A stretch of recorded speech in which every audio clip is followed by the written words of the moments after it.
ಕಾಡಿನಲ್ಲಿ ಭಯಾನಕ ದಾಳಿ. ಆನೆ ಕಾಲಿಗೆ ಮೊಸಳೆ ಬಿಗಿಯಾದ ಹಿಡಿತ.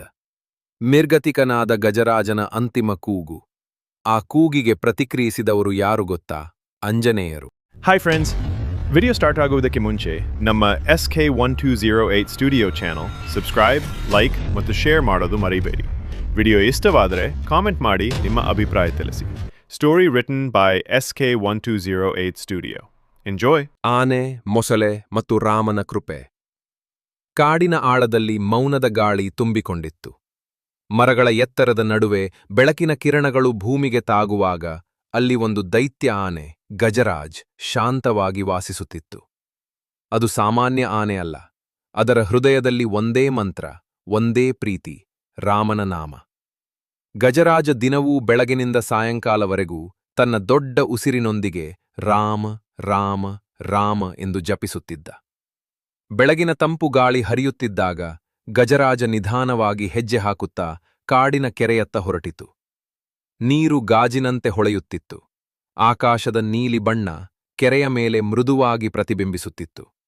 ಆನೆ ತನ್ನ ಸೊಂಡಿಲನ್ನು ಮುಂದೆ ಹಾಕಿ ತಂಪಾದ ನೀರನ್ನು ಕುಡಿಯಲು ಬಾಗಿದ. ಅದೇ ವೇಳೆಗೆ ಕೆರೆಯ ಆಳದೊಳಗೆ ಮೌನವಾಗಿ ಹೊಂಚು ಹಾಕುತ್ತಿದ್ದ ಒಂದು ಬಲಿಷ್ಠ ನೆರಳು ಎದ್ದು ಬಂದಿತು. ಮುಂದಿನ ಕ್ಷಣದಲ್ಲಿ ಭಯಾನಕ ಶಬ್ದ. ಮಿಂಚಿನ ವೇಗದಲ್ಲಿ ಒಂದು ದೊಡ್ಡ ಮೊಸಳೆ ಗಜರಾಜನ ಕಾಲನ್ನು ತನ್ನ ಬಲಿಷ್ಠ ದವಡೆಯಿಂದ ಬಿಗಿಯಾಗಿ ಹಿಡಿದುಕೊಂಡಿತು. ಗಜರಾಜ ಗಾಬರಿಯಿಂದ ಗರ್ಜಿಸಿತು. ನೀರು ಚಿಮ್ಮಿತು. ನೆಲ ಕಂಪಿಸಿದಂತೆ ಅನಿಸಿತು. ಆನೆ ಎಲ್ಲಾ ಶಕ್ತಿಯನ್ನು ಬಳಸಿ ಮೊಸಳೆಯ ಹಿಡಿತದಿಂದ ಬಿಡಿಸಿಕೊಳ್ಳಲು ಯತ್ನಿಸಿತು. ಆದರೆ ಮೊಸಳೆ ಇನ್ನೂ ಬಿಗಿಯಾಗಿ ಗಜರಾಜನನ್ನು ಕೆಳಗೆ ಎಳೆಯಲು ಪ್ರಯತ್ನಿಸಿತು. ಗಜರಾಜನ ಶಕ್ತಿ ನಿಧಾನವಾಗಿ ಕಡಿಮೆಯಾಗತೊಡಗಿತು. ಕಣ್ಣುಗಳಲ್ಲಿ ನೋವು, ನಿರಾಶೆ, ಭಯ ಮತ್ತು ಕೊನೆಯಲ್ಲಿ ಪೂರ್ಣ ಸಮರ್ಪಣೆ ತೋರಿತು. ತನ್ನ ಬಳಿಯಲ್ಲಿ ಯಾರೂ ಇಲ್ಲ. ತನ್ನನ್ನು ರಕ್ಷಿಸಬಲ್ಲ ಶಕ್ತಿ ಒಂದೇ.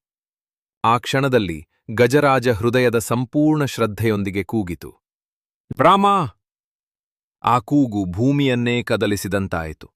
ಗಾಳಿ ನಿಂತದಂತೆ ಕಾಣಿಸಿತು. ವಾತಾವರಣದಲ್ಲಿ ದಿವ್ಯತೆ ಹರಡಿತು. ಆಕಾಶದೊಳಗೆ ಪ್ರಕಾಶದ ಒಂದು ಜ್ವಾಲೆ ಹೊಳೆಯಿತು. ಅದೇ ಕ್ಷಣದಲ್ಲಿ ಅಪಾರ ಶಕ್ತಿ, ವೇಗ, ಭಕ್ತಿಯ ರೂಪ ಅಂಜನೇಯ ಅಸಮಾನ ವೇಗದಲ್ಲಿ ಭೂಮಿಗೆ ಇಳಿದರು. ಅವರ ಪಾದ ಭೂಮಿಗೆ ತಾಗುತ್ತಿದ್ದಂತೆಯೇ ಕಾಡಿನಲ್ಲಿ ಗಾಳಿ ಗುಡುಗಿದ. ಕೆರೆಯ ನೀರು ನಿಲ್ಲುವಂತೆ, ಪರಿಸರ ಮೌನವಾಗುವಂತೆ ಅನಿಸಿತು. ಅಂಜನೇಯ ಗರ್ಜಿಸಿದರು, ರಾಮನ ಭಕ್ತನಿಗೆ ಯಾರು ಹಾನಿ ಮಾಡಬಲ್ಲರು? ಅವರು ಒಂದು ಬಲಿಷ್ಠ ಹೆಜ್ಜೆಯಲ್ಲಿ ಕೆರೆಯೊಳಗೆ ನೂಕಿಕೊಂಡು ತಮ್ಮ ಗದೆಯಿಂದ ಮೊಸಳೆಯ ಮೇಲೆ ಭಯಂಕರ ಪ್ರಹಾರ ಹೇರಿದರು. ಪ್ರಹಾರದ ಶಕ್ತಿ ಮೊಸಳೆಯನ್ನು ಬೆದರಿಸಿತು. ಅದರ ಹಿಡಿತ ಸಡಿಲವಾಯಿತು. ಗಜರಾಜನ ಕಾಲು ಬಿಡುಗಡೆಗೊಂಡಿತು. ಮೊಸಳೆ ಇನ್ನೊಂದು ಗರ್ಜನೆಯೊಂದಿಗೆ ನೀರಿನ ಆಳಕ್ಕೆ ಅಡಗಿಹೋಯಿತು. ಗಜರಾಜ ನೆಲಕ್ಕೆ ಕುಸಿದು ಉಸಿರಾಡುತ್ತಾ ನಿಂತ. ಅವನ ಕಣ್ಣುಗಳು ಕಣ್ಣೀರಿಂದ ತುಂಬಿದವು. ಅಂಜನೇಯನ ದಿವ್ಯ ರೂಪವನ್ನು ನೋಡಿ ಅವನು ಮಣಿದು ನಿಂತ. ಅಂಜನೇಯ ಮೃದುವಾಗಿ ಹೇಳಿದರು, ರಾಮನ ನಾಮ ನಿನ್ನನ್ನು ರಕ್ಷಿಸಿದೆ ಗಜರಾಜ, ಭಯಬೇಡ. ಭಕ್ತನ ಮೊರೆಯನ್ನು ದೇವರು ಯಾವಾಗಲೂ ಕೇಳುತ್ತಾನೆ. ಗಜರಾಜನ ಹೃದಯದಲ್ಲಿ ಶಾಂತಿ ತುಂಬಿತು. ಅವನು ಮರುಜಪ ಆರಂಭಿಸಿದ, ರಾಮ ರಾಮ ರಾಮ. ಕಾಡಿನ ಗಾಳಿ, ಮರಗಳು, ಕೆರೆ ಎಲ್ಲವೂ ಈ ದಿವ್ಯ ನಾಮದೊಂದಿಗೆ ಒಂದಾಗಿ ಕಂಪಿಸಿದಂತೆ ಅನಿಸಿತು. ಇಂತಹ ಮತ್ತಷ್ಟು ವಿಡಿಯೋಗಳಿಗೆ SK128 ಸ್ಟುಡಿಯೋ ಚಾನಲ್ ಸಬ್ಸ್ಕ್ರೈಬ್ ಮಾಡಿ, ಹಾಗೆ ಲೈಕ್ ಆ್ಯಂಡ್ ಶೇರ್ ಮಾಡಿ.